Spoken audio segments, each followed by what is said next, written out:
Hey everybody, today we're going to take these side antennas off this 2301 striper, and we are going to get rid of all that stuff, and we're just going to mount one antenna on the top.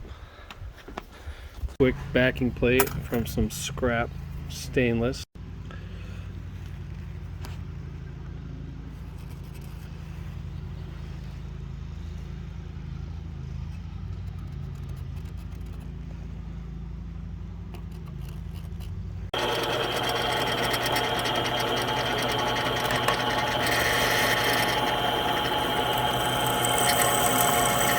Backing plate complete.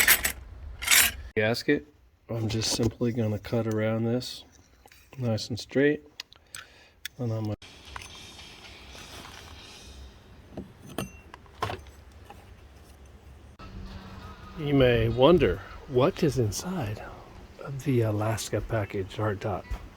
Well, we're going to look. I can tell you for a fact there's hardly any room through this porthole for anything.